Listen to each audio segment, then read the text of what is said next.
this urgent needs process. I think there were 31, and also that a number of also were involved in capability development like counter-IED, the lack of senior involvement, the fact that there is no tracking process. But there were a couple things that I just wanted to highlight going forward. And that is, in part of this tracking process, I think it's not only good to track through from the time the process begins validation, the validation process once it comes out of theater, to the initial fielding, but also how effective is that solution that we have fielded to the warfighter? Is it being used as it was envisioned? I think also going forward, is this something that we might be able to use into the future? Another combatant command might be able to use a technology or a material solution that's been developed. So I think having that tracking system and evaluating the effectiveness of that weapon system would also be very, very good. And finally, the only other point I want to make in terms of our report, as we pointed out, there are a lot of different entities involved. There's not a baseline policy in existence, and there's a need for senior involvement. But also, we think there are some options for potentially consolidating some of these entities, and we laid out some of those options and both put the advantages and disadvantages in our report. And I think, and again, we made that recommendation that the Department explore those options, particularly the CMO. The departments concurred with that. But I think going forward, that would be one thing that I would probably ask that the committee continue to observe in terms of trying to come up with better processes, possibly through consolidation, that can help our warfighter get what he needs or she needs in the quickest possible manner. That concludes what I have to say at this point. I'll be glad to answer any questions that you or the members of the committee might have. Thank you very much. As chairman, I almost always ask my questions last, hoping that someone else will ask them so I don't have to. Mr. Reyes has graciously yielded to Mr. Turner because Mr. Turner's on a tight time schedule. Mr. Turner? Thank you, Mr. Chairman. Thank you, Mr. Reyes. I greatly appreciate that. With the votes and the schedule we've had, I appreciate the panel's patience as we pop in and out, and thank you, Mr. Chairman, for the opportunity. Gentlemen, as you know, we're operating currently under a CR, or a continuing resolution. That means Congress never finished its work. We never got our job done, so we've not even agreed on a document that will pay the bills of the military for this year. You know, just now we're debating and pushing forward a short-term continuing resolution, one that would just kick the ball forward for only 2 weeks, with the hopes that ultimately we'll come to a resolution on how we'll pay our bills for fiscal year 11. During the same time, in the environment we have coming out of the Department of Defense, continuing questions of looking to efficiencies and reductions and cost savings. And we're looking even now to the Congress discussing budget cuts to the Department of Defense for 11, for fiscal year 11, fiscal year 12. And we have then this discussion on the urgent needs of the warfighter, emphasis on the word urgent. And I know that every time we discuss budget reductions or the continuing resolution, we have to have the effect, understand the effect of what it does to DOD to have the uncertainty of not having 1 full year of spending approved. We have the uncertainty of cuts and efficiencies. And in all these discussions, people say, but it won't affect the warfighter. But I think it does affect the warfighter. I think you probably think it affects the warfighter, and certainly I know it gives our men and women in uniform insecurity to know that we're looking at reductions in spending and even issues of not having an agreement on how to pay our bills. I wondered if you could speak for a moment on your thoughts on the effects of a continuing resolution and its blanket of uncertainty that it provides, as opposed to our finishing our work and giving you 1 full year of funding for Department of Defense as a picture, and also if you have any concerns as we go forward in discussing reductions in 12 and how that might ultimately translate to effects to the warfighter. Gentlemen? And thank you, Mr. Chairman, and Mr. Reyes again.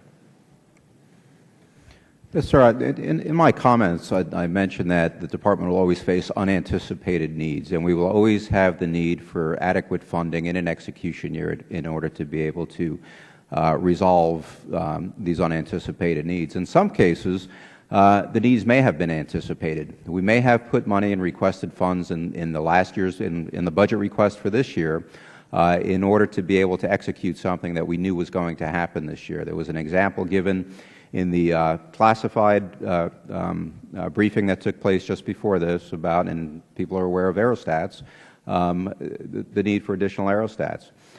We had actually anticipated that need, and we had put funds, the Army had placed funds in their budget request within the FY12 budget request for procurement of additional aerostats that we just don't have access to.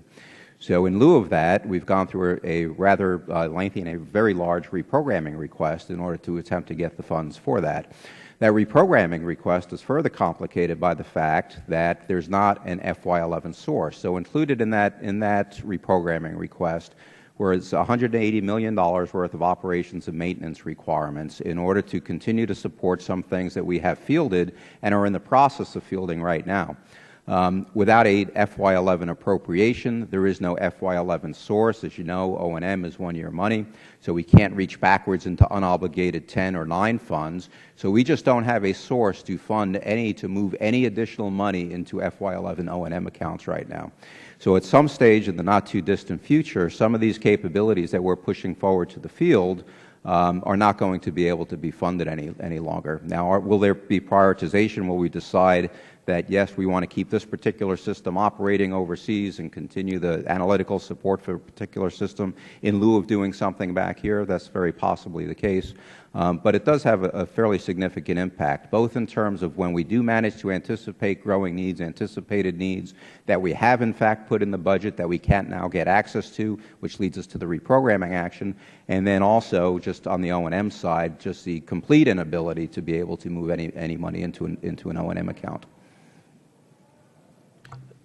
We haven't looked at that directly, but I would say anytime you have uncertainty, whether it's in the budget or any program, in terms of trying to figure out where this money is going to come from is going to cause issues, if not for the warfighter, but for potentially other programs for where you may draw that money out of, because you don't know where the money is going to come from to replace it.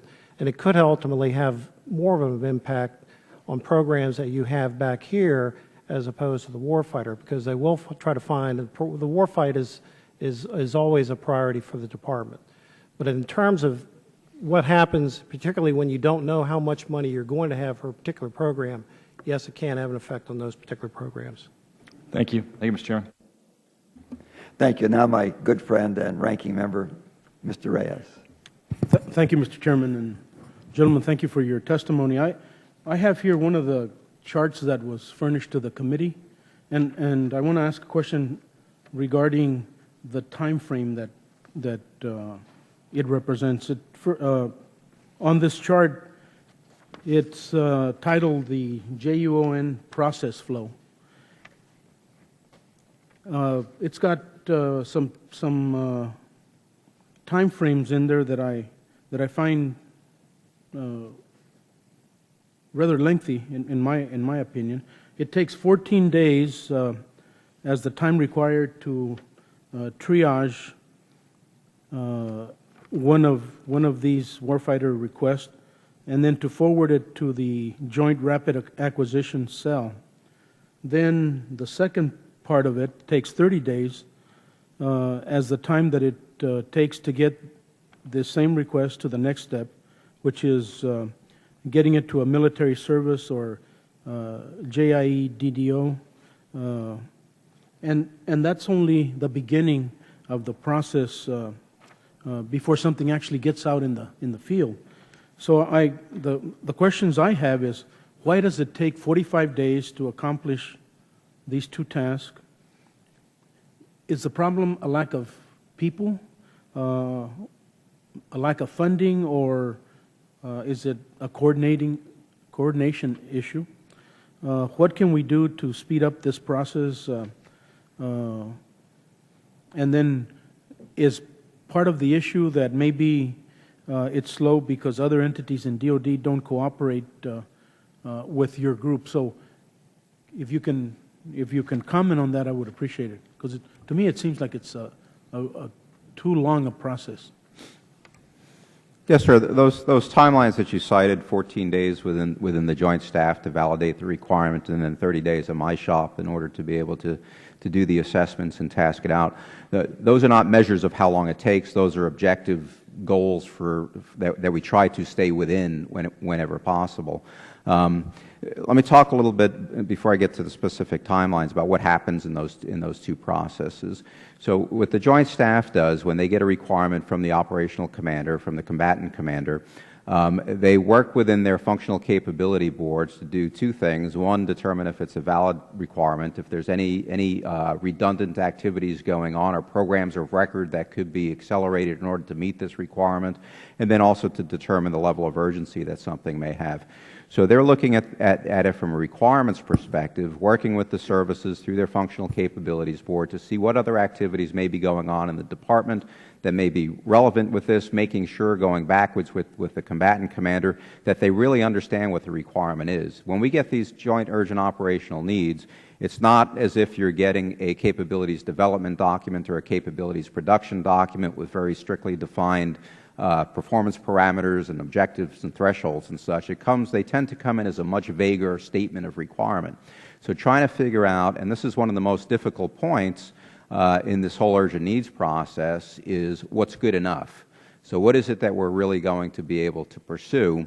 Again, it's not we're going to build something to meet these performance parameters. We're going to try to identify something that can provide 80% of that requirement or 70% or whatever the commander determines is good enough. So there's a dialogue that goes back and forth, and that requirement should be viewed as somewhat fungible.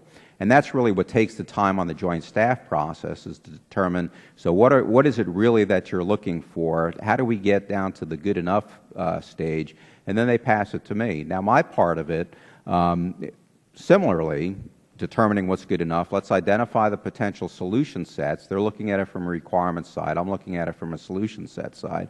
Let's look at the potential solution sets that we've got. What's actually executable in the near term? What's the technology maturity level of this particular thing that they're asking for? What's the producibility of this? What's it going to cost? Where's the money going to come from? So all of those things are what we're kind of working within those two processes before they go out.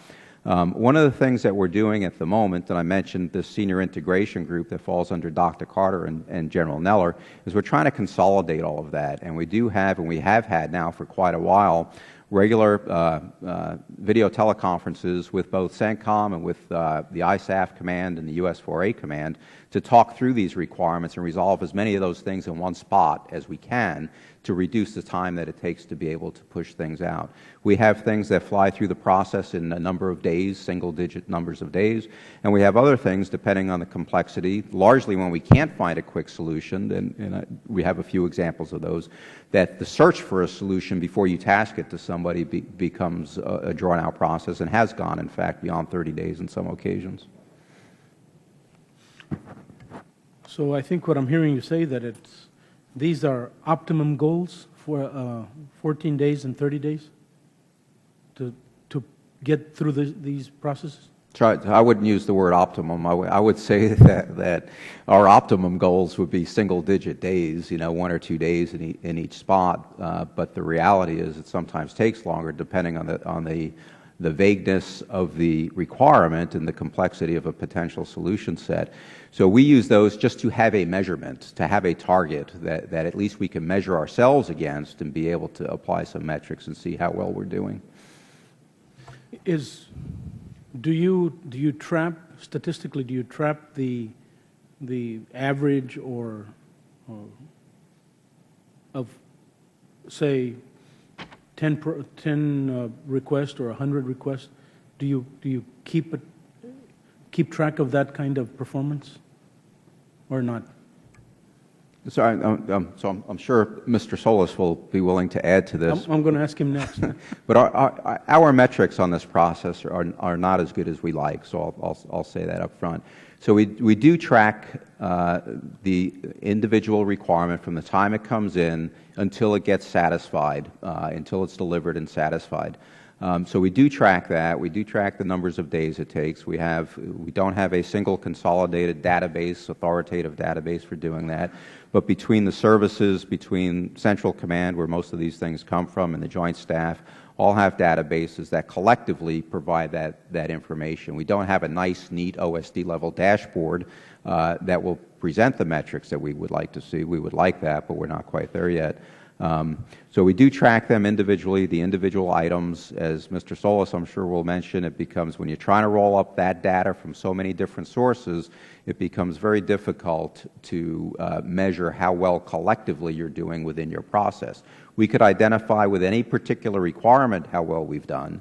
When you're trying to look at it collectively, it becomes somewhat difficult to get that more strategic level metric that says, yes, our process works great, or it doesn't. Okay. Mr. Solis?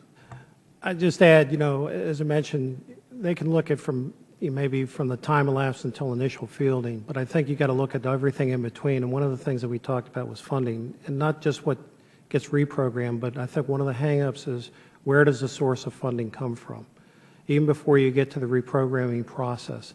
And I think if you begin to start building it or breaking it down into the elements of what is happening, whether it's funding, whether it's in the acquisition process, then you can start to begin to look at where I should invest my time on these choke points. And I think that's the kind of thing that you really need to look at as you look through the process. So ultimately you can say, okay, here's where we need to spend our time. Here's where we need to figure out a way to work through this so we can ultimately field that requirement as soon as possible. So in your opinion, somebody like an efficiency expert looking at this would find ways to greatly reduce the time?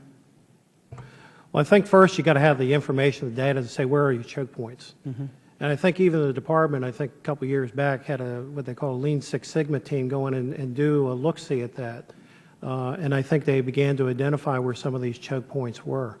And I think that's the kind of thing that you then began figure out where your solutions, how you're going to deal with all these issues, whether it's funding, whether it's the acquisition process, if you got to go out and get an acquisition to satisfy that requirement, even the fielding process. Sometimes, if you're going to, like we were talking about before, up-armoring all vehicles as we did, you just can't pull all the vehicles out in one day and just not, right. That all takes time. So I think you need to have how long is it taking in general for whether it's a counter-IED solution, ISR, whatever, so that you have the information so that you can begin to make good management decisions. Okay. Well, I'm not sure I like the answer, but thank you, Mr. Chairman. Thank you both. Thank you. Now, in order of the members' appearance on the committee, Mrs. Hartzler. Thank you, Mr. Chairman. Thank you, gentlemen. I read that the Congress has provided the Department with rapid acquisition authority to get things done quickly, but it's only been used 4 times since 2005. So can you explain a little bit about why that hasn't been used more, and what were the 4 times? What did they request? Yes, ma'am. The report is a little dated now. Since that report was, the data was collected for that report, we did a few more rapid acquisition authorities. We just did one, which I mentioned in my statement, that the comptroller kind of honchoed or directed for $116 million to cover multiple projects to be able to move money very quickly. In the past, those 4 that were referred to, 2 of them were crew systems, counter radio-controlled IED countermeasure systems, and the other 2 were ISR systems. Okay.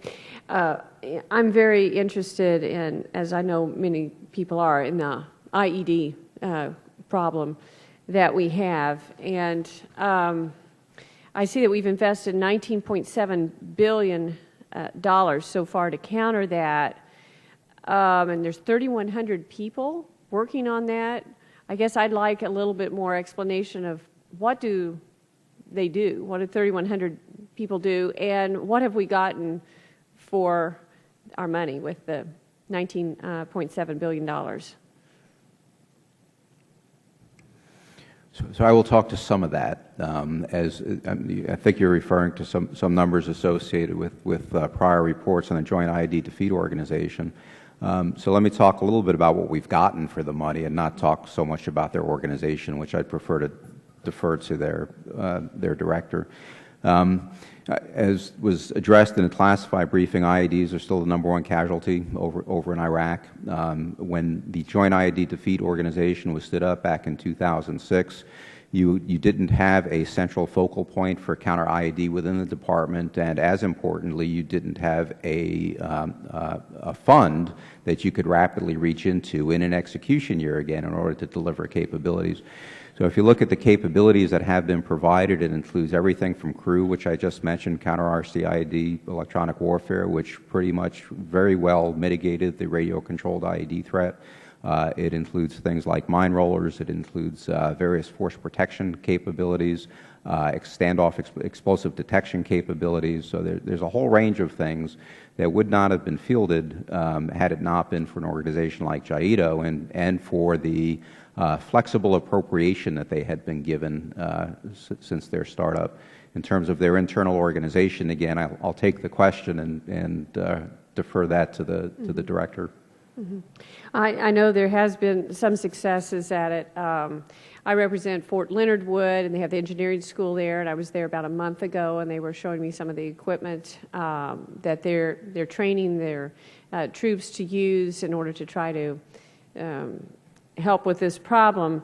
But they also showed me some examples of some IEDs that are coming back from Afghanistan, and the ingenuity of our enemy is just really hard to deal with when they take a log and hollow it out and just have plastic tubing in it and somehow through, I don't remember if it was water or air to detonate it or something, but it makes it very, very, very difficult.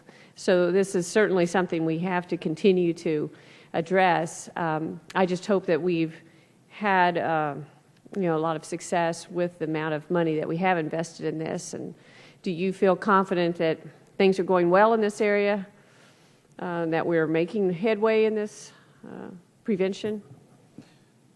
I'll just take a shot. Just going back to your original question, what are these 3,100 people doing? And in general, there's 3 lines or 3 mission areas, as they call. One is attack network, one is defeat the device, and then the other one is a training mission. One is dealing with material solutions, much of what we've talked about today. Another one is assisting the warfighter in providing information about the network of folks who are building or creating IEDs. And it's not necessarily an intel center, but it has maybe some of those, it looks like an intel center. And then there's a training mission about, as our troops are getting ready to deploy out to Iraq or Afghanistan, about how to deal with IEDs as they encounter them. I mean, that's sort of the broad 3 areas that they deal with. I think one of the things that we've talked about with JIDO, and while there's no doubt there have been successes in terms of some of the fielding, we still don't have a real good sense, and this goes back to the thing that we're talking about today about the effectiveness of all the solutions. We can tell maybe on a one-on-one, but globally I don't think we still have that information out there. And so while I think the money has gone to a lot of good things, I think there's still questions about how effective are all the solutions that have been provided? Are they meeting all the requirements of the warfighter?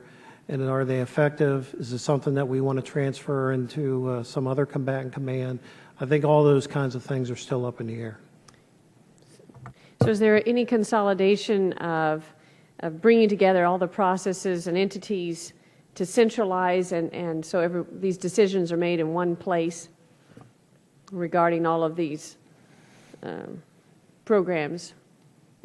So there's not a decision to consolidate all of the organizations or bring everything under a single hat. That was a recommendation that was contained within the congressionally directed Defense Science Board report in 2009 to create a rapid acquisition and fielding agency, give them a 0.5% of the department's budget, set them aside, and let them get on with it.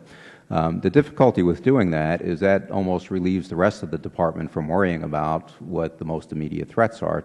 So what we're working to do, and which I think we're being relatively successful at, is getting the larger institution, the 90% of the building and the department that's involved in the normal requirements, resources, programming, and acquisition process involved in the game. To do that, what we have done, instead of saying that now JIDO no longer exists, ISR Task Force no longer exists, MRAP Task Force, all these other guys, you're now one organization. We've pulled their reporting chain under a single spot, and that is Dr. Carter's Senior Integration Group, which I addressed earlier, co-chaired by the J3 General Neller. And what that provides for us, and going back to an earlier question, is what's the hard part of this and what takes long? The hardest part is getting everybody to accept that the requirement is a priority. If you have all of this coming to a central senior, very, very senior level decision point that can say, yes, in fact, these are priorities, this particular requirement is a priority, and everybody from the requirements folks through the budgeting, the programming folks, the acquisition folks, all of the acquisition folks, the PM, the contracting officer, the head of the contracting activity, et cetera, and to then go back out to the transportation community, to be able to get something out into the field itself. Once all of those entities are on the same sheet of music in terms of priorities, and we can get the money there, then things tend to happen pretty well. So the hardest part has been getting a common understanding of priorities.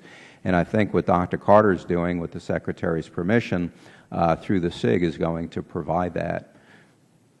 Great. Thank you. Thank you. Mr. Wilson. Thank you, Mr. Chairman, and thank you for your efforts. I'm actually encouraged. I had two of my oldest sons serve in Iraq, and in their service, I was really reassured by the military leadership, but I always hoped, too, that UAV would be overhead or some level of advanced technology. And I share the concern of Congresswoman Hartzler, too, that we're dealing with a well-financed enemy, sadly, a very determined, educated enemy. And so what you're doing is just so important to respond to technological challenges to our troops that are identified. And with that in mind, and I know that you're working with the Warfighter to receive input from them, and are there mechanisms in place where I've just gotten back from visiting with the troops in Iraq and Afghanistan, and if I had suggestions from them, I'd like to present them to you, but also is there a mechanism where they can communicate directly with your offices? Yes, sir. We have many mechanisms for reaching back both into the services and into OSD and the Joint Staff to identify new requirements, to exchange ideas and such. Let me just talk real briefly some battle rhythm items. So depending on what level you're at, we have a biweekly Civets secure VTC with the theater in order to discuss new technologies that may be emerging, to allow them to take a look at these things. They all have, or at certainly down at the brigade level, they have science and technology advisors that allow them to look at this. So from the upfront stuff, we've got new opportunities, technical opportunities that may be of value to you. We have that exchange through various VTCs and such. The Army's Research Development and Engineering Command hosts a weekly VTC with many of the same players, but further expanded, that goes to all the different RCs and the leadership of all the RCs, and not the leadership, but kind of the action officer 06 level within all the RCs, to sort of do the same thing, to review requirements, to review technical opportunities, to mitigate requirements, as well as just to review the delivery of capabilities that may be going out there. At the senior-most level, Dr. Carter has every 2 to 3 weeks another forum where he has the leadership of US-4A, ISAF, and the different codes, the different RCs, the intelligence folks, everybody, CENTCOM, ourselves, the Joint Staff, and everybody in the building that's participating in this thing. So we have lots of venues for exchanging information somewhat informally, but at least to make sure everybody understands the state of play, both in terms of what may be available, what technical opportunities, again, as well as requirements. On the requirement side, there are multiple venues for identifying your requirements as well. Of course, the informal thing kind of kicks it off, but more formally, depending on the service, depending on the type of need that you have, We have this JUONS process that we're talking about if it's a joint need, also in a lot of cases if it's a very technically difficult problem to solve. But the Army has what they call an operational needs statement process. The Marine Corps has a process. The Navy and the Air Force all have processes that through their component commands, they can submit requirements that then get vetted through their services, again, with OSD providing oversight of that and some visibility over the kinds of things that they're doing. Another resource, we have very creative people in our country, such as the chairman of the subcommittee, who himself has numerous patents and has been a person who's been a visionary on different issues. And we have constituents come to us with very enterprising, entrepreneurial, but helpful suggestions. Should we direct them to you, or who should we direct innovators to? So you can always direct them to us or to me, and we can put them in touch with the right folks. There's lots of opportunities for industry and folks who have got ideas to participate in our process. So, and each service and organization has slightly different ways of soliciting inputs, but we do go through broad agency announcements. We do requests for information, requests for proposals. JIDO has a rolling process that anybody can get on the site and look and see what kind of capabilities they're looking for and submit proposals. If there's something more specific that they've got, which there may not be a solicitation out there for at all, we're more than happy to take a look at it. Of course, OSD doesn't execute anything, so we would refer to one of the services that has got responsibility for that particular capability area. Well, again, I want to thank you. And 10 years ago, was at the National Training Center in Desert Warfare training with the Army National Guard. And I like to point out that the equipment I have is now 5 generations removed. And I say that complimentary. So thank you very much for your efforts, Mr. Chairman. Thank you. We will have several questions for the record. I just have 3 brief questions before we recess the committee. Mr. D., we understand that DoD is developing new guidance for its urgent needs process to be issued in a directive-type memorandum. When do you expect this new guidance to be issued? Sure. So I told the GAO in response to a report in March 2010 that directive was forthcoming, and we are now a year later, and I don't have it. But what has happened in that interim period again was the evolution of the Senior Integration Group. We are now codifying decisions that the Secretary has made in regards to using the Senior Integration Group as a single senior leadership point decision maker for the Department. We are codifying that in a directive-type memorandum. I would like to give you a specific date when it will be done, but given the coordination process within the Department, it could be anywhere between a month and 4 months from now. Okay, the next question. Does DoD have a visibility over how well urgent needs solutions are performing? If so, has the Department performed analysis of this data, and what are the results of any such analysis? So, again, the execution happens at many different levels of these various processes. Each entity, each component that executes these urgent needs processes has an assessment process in place. We have multiple, both the Army's Test and Evaluation Command, the Marine Corps' Operational Test and Evaluation Command, have folks overseas in theater that do operational assessments or capability and limitations assessments of systems that have been fielded. They distribute surveys of the users of these things to try to get an idea of how well they're using. JIDO does something similar, also leveraging the ATEC efforts, but also using some of their own folks to do assessments both before things are deployed, but as importantly, or even more importantly, while they're deployed, to figure out what the operational effectiveness of this stuff is. So within each of those entities, there's an organization that manages these assessments, that provides it to the operational users in order to determine if what we did think was good enough is in fact good enough to mitigate the particular capability gap. All of those reports, and I think in ATEC's case, it's about 166 reports they've done in the past 18 months or so on urgently fielded requirements. Those are all available on the various component websites within the department. They're not necessarily rolled up into a single spot, but the folks who are stakeholders in those particular capabilities, whether from the acquisition side, the requirements side, or from the operational user overseas, they do have access to that. And those reports, as well as the service that they do, then inform any changes to the requirements that they may have, which may be a modification to a JUON, it may be the rescission of a JUON, or it may be the submission of a whole new JUON because what we thought was going to work just plain didn't work, and we're starting over again. Thank you. Mr. Salas, you said that in addition to lacking comprehensive guidance, DoD does not have a senior-level focal point for urgent needs. Why is it so important that DoD have such a focal point?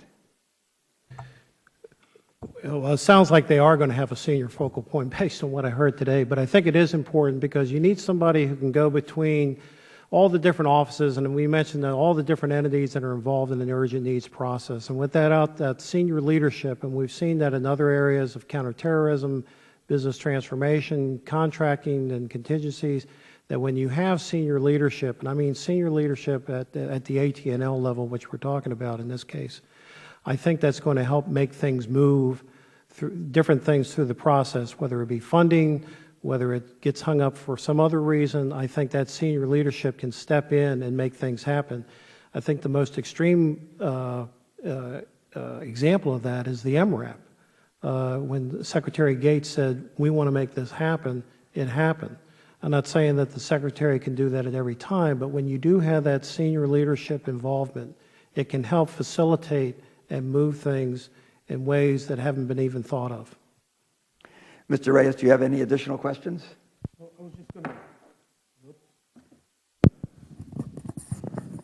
I was just going to mention, although we're focused on challenges, are there some good news stories out there of things that we were able to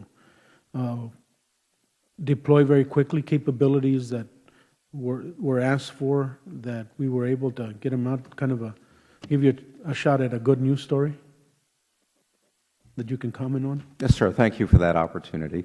But yes, I think we do have lots of good news stories. Some of them were briefed at the classified briefing that happened beforehand.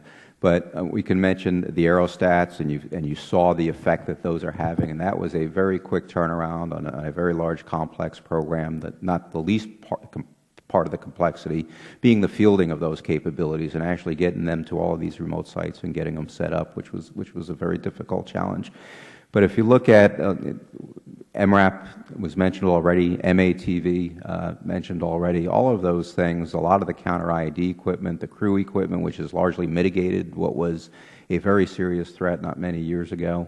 A lot of these things are tremendously good news stories. We have, although not a rapid acquisition and fielding agency, not everything coming through a single office, between the components, the various task forces that we have and that have stood up over the years, we have pushed a lot of good stuff over into the field. And I said in my statement that we believe that our forces have got the best force protection, counter-IED, ISR, C2 capabilities in the world.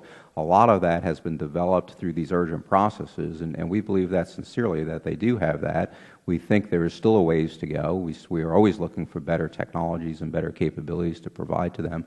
But we do think that, given in your opening statement, putting the imperative on the speed to get things over there rather than on the risks associated with the traditional cost schedule and performance, we think we've we've had some successes since the early days of this war.